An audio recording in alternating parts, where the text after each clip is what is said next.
വളരെ പ്രധാനപ്പെട്ട മറ്റൊരു വാർത്തയിലേക്ക്. SNDP യോഗത്തിന്റെ ജനറൽ സെക്രട്ടറി സ്ഥാനത്ത് നിന്നും വെള്ളാപ്പള്ളി നടേശനെ മാറ്റി. ജസ്റ്റിസ് TR രവിയുടേതാണ് ഉത്തരവ്. അന്തരിച്ച MK സാനു അടക്കമുള്ളവർ സമർപ്പിച്ച ഹർജിയിലാണ് ഉത്തരവ്. വിവരങ്ങളുമായി രേഷ്മ ബാബു ചേരുന്നു. രേഷ്മ, എന്തൊക്കെ കാര്യങ്ങൾ ചൂണ്ടിക്കാണിച്ചുകൊണ്ടാണ് SNDP യോഗത്തിന്റെ ജനറൽ സെക്രട്ടറി സ്ഥാനത്ത് നിന്നും ഇപ്പോൾ വെള്ളാപ്പള്ളി നടേശനെ ഹൈക്കോടതി മാറ്റിയിരിക്കുന്നത്? വെള്ളാപ്പള്ളി നടേശനെ SNDP ജനറൽ സെക്രട്ടറി സ്ഥാനത്ത് നിന്നുമാണ് ഹൈക്കോടതി സിംഗിൾ ബെഞ്ച് മാറ്റിക്കൊണ്ട് ഉത്തരവ് പുറപ്പെടുവിച്ചിട്ടുള്ളത്. അന്തരിച്ച MK സാനു ഉൾപ്പെടെയുള്ളവർ നേരത്തെ ഹൈക്കോടതിയിൽ ഒരു ഹർജി നൽകിയിരുന്നു. ആ ഹർജി പരിഗണിച്ചുകൊണ്ട്, ആ ഹർജി അനുവദിച്ചുകൊണ്ടാണ് justice TR Ravi SNDP general secretary സ്ഥാനത്ത് നിന്നും വെള്ളാപ്പള്ളി നടേശനെ മാറ്റിയിരിക്കുന്നത്. 2020 പ്രസ്തുത ഹർജി ഹൈക്കോടതി എത്തുന്നത്. അതിൽ പ്രധാനമായിട്ടും ഉന്നയിച്ചിരുന്ന ഒരു ആവശ്യം എന്ന് പറയുന്നത് ജനറൽ സെക്രട്ടറി സ്ഥാനത്ത് നിന്നും വെള്ളാപ്പള്ളി നടേശൻ ഉൾപ്പെടെയുള്ള ആളുകളെ, അതായത് വെള്ളാപ്പള്ളി നടേശൻ ജനറൽ സെക്രട്ടറി സ്ഥാനത്ത് നിന്നും മറ്റ് വ്യക്തികളെ ഭാരവാഹി സ്ഥാനത്ത് നിന്നും അയോഗ്യരാക്കണമെന്നാവശ്യപ്പെട്ടുകൊണ്ടാണ് MK സാനു ഉൾപ്പെടെയുള്ളവർ ഹൈക്കോടതിയെ സമീപിച്ചത്.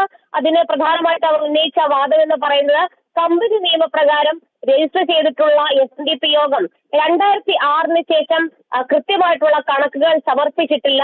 അതുകൊണ്ട് തന്നെ പ്രസ്തുത ബോർഡ് അംഗങ്ങൾക്ക് തുടരാൻ യാതൊരു അർഹതയും ഇല്ല എന്നുള്ളതായിരുന്നു ഹർജിയിലെ പ്രധാനപ്പെട്ട വാദം.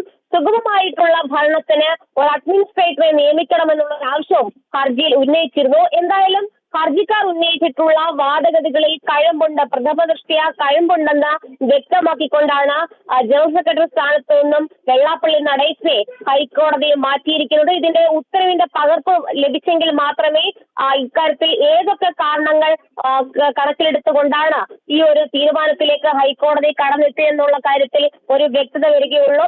ഭരണം നിയമാനുസൃതമല്ല എന്നുള്ളതായിരുന്നു മറ്റൊരു വാദമായിട്ട് ഹർജിക്കാർ ഉന്നയിച്ചിരുന്നത്.